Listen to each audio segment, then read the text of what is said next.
વડોદરા શહેર પોલીસના city police station હદ વિસ્તારમાં આવેલી યાકુતપુરાથી આરોપીઓનો જાહેરમાં વરઘોડો કાઢવામાં આવ્યો। અગાઉ રાજ્યના ગૃહમંત્રી હર્ષ સંઘવીએ અસામાજિક તત્વોને ચેતવણી આપતા જણાવ્યું હતું કે કાયદામાં રહેશો તો ફાયદામાં રહેશો, જેને અનુલક્ષીને આજે વડોદરા શહેર પોલીસના સિટી પોલીસ સ્ટેશન હદ વિસ્તારમાં આવેલી યાકુતપુરાથી આરોપીઓનો જાહેરમાં વરઘોડો કાઢવામાં આવ્યો હતો। આરોપી હત્યાના પ્રયાસમાં સંડોવાયેલો છે અને રિકન્સ્ટ્રક્શનની સાથે વરઘોડો પણ કાઢ્યો। ગાંધીનગરમાં 2 દિવસ પહેલા યોજાયેલા એક કાર્યક્રમમાં ગૃહ રાજ્યમંત્રી હર્ષ સંઘવીએ પોલીસ કર્મીઓને અપીલ કરતા કહ્યું હતું કે પોલીસ કર્મીઓએ તેમને આપેલો દંડ છૂટથી વાપરવો જોઈએ। ગુનેગાર જે ભાષા સમજે તે ભાષાથી સમજાવી શકે તેને જ પોલીસ કહેવાય। આ ઉપરાંત લુખાગીરી કરનારાઓને ચેતવણી આપતા કહ્યું હતું કે રાજ્યના સામાન્ય નાગરિકોને કોઈ ટપોરી હેરાન કરશે તો તેનો વરઘોડો નીકળશે જ। હર્ષ સંઘવીના આ નિવેદનના 48 કલાકમાં જ અમદાવાદ, વડોદરા અને રાજકોટમાં લોકોને રઝાડનાર તત્વોને પોલીસે તેની જ ભાષામાં સમજાવ્યા હતા। ત્રણેય શહેરોના પોલીસ આરોપીઓને તેના જ વિસ્તારમાં લઈ જઈ શાન ઠેકાણે લાવી દીધી। વડોદરા શહેરમાં હત્યાનો પ્રયાસ કરનાર એક આરોપીને પણ પોલીસે જાહેરમાં લઈ જઈ કાયદાનું ભાન કરાવ્યું હતું। અગાઉ રાજ્યના ગૃહમંત્રી હર્ષ સંઘવીએ અસામાજિક તત્વોને ચેતવણી આપતા જણાવ્યું હતું કે કાયદામાં રહેશો તો ફાયદામાં રહેશો, જેને અનુલક્ષીને આજે વડોદરા શહેર પોલીસના સિટી પોલીસ સ્ટેશન હદ વિસ્તારમાં આવેલી યાકુતપુરાથી આરોપીઓનો જાહેરમાં વરઘોડો કાઢવામાં આવ્યો હતો। આરોપી હત્યાના પ્રયાસમાં સંડોવાયેલા છે અને રિકન્સ્ટ્રક્શનની સાથે વરઘોડો પણ કાઢ્યો હતો। ગૃહ રાજ્યમંત્રી હર્ષ સંઘવી અને રાજ્ય પોલીસ વડા વિકાસ સહાયની ઉપસ્થિતિમાં 2 દિવસ પહેલા ગાંધીનગરમાં તેરા તુજકો અર્પણ કાર્યક્રમ યોજાયો હતો। આ પ્રસંગે હર્ષ સંઘવીએ પોલીસની કામગીરીને બિરદાવી હતી તેમજ કહ્યું હતું કે પોલીસ કર્મીઓએ આપેલો દંડો છૂટથી વાપરવો જોઈએ। ગુનેગાર જે ભાષા સમજે એ ભાષાથી સમજાવી શકે તેને જ પોલીસ કહેવાય। વધુમાં જણાવ્યું હતું કે ઘણા લોકોને આજકાલ વરઘોડાથી ઘણો વાંધો છે। ગુજરાત પોલીસે નક્કી કર્યું છે કે જે રાજ્યના સામાન્ય નાગરિકોને જો કોઈ ટપોરી દ્વારા હેરાન પરેશાન કરવામાં આવશે તો તેના વરઘોડા તો જરૂરથી નીકળશે। આમ તેમ દોડવાની ઘણી આદતો હોય, પરંતુ પોલીસ જોડે પાલો પડે તો ચાલવાની તકલીફ પડવી જોઈએ।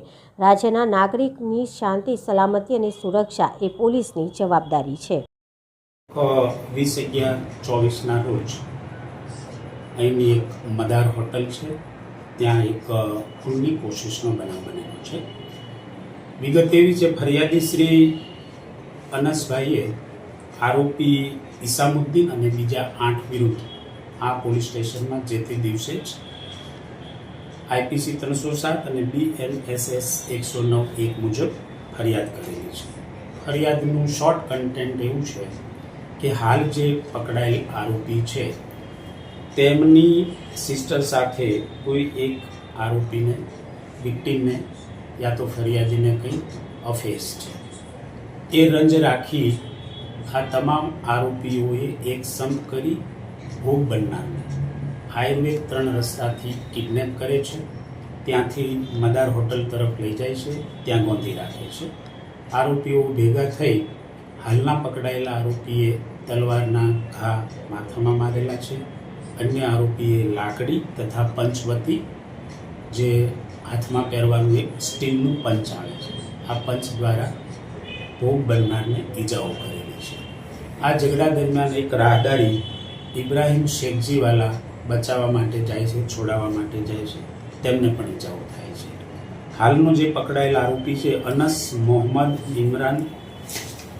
ઇસામુદ્દીન અલાઉદ્દીન સૈયદ, જેની ઉંમર 50 વર્ષ છે અને પોતે યાકુતપુરામાં રહે છે, જેઓ ગઈકાલે નામદાર કોર્ટમાં સરેન્ડર થતાં આજે તેઓને લઈ આવેલા છે પોલીસ ઇન્વેસ્ટિગેશન માટે।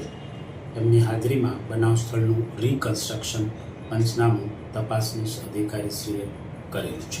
કેટલા આરોપીઓ જો આની અંદર સંડોવાયેલા હશે? કુલ 8 આરોપીઓ છે, તે પૈકી આ મુખ્ય આરોપી છે, તેમની ધરપકડ આજરોજ કરવામાં આવનાર છે। બીજા બધા આરોપીની ધરપકડ? બિલકુલ, આ લોકો નાચતા ફરે છે, તેમને પકડવા માટે તમામ પ્રયત્નો જારી છે।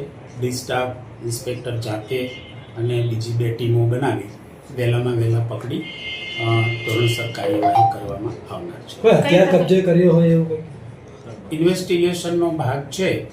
આરોપી પાસેથી આ હથિયારો રિકવર કરવાના બાકી છે, પરંતુ તપાસ દરમિયાન રિકવરી થઈ શકશે. કઈ પ્રકારની કાર્યવાહી કરવામાં આવશે? કયા ગુના એમના ઉપર નોંધવામાં આવ્યા છે?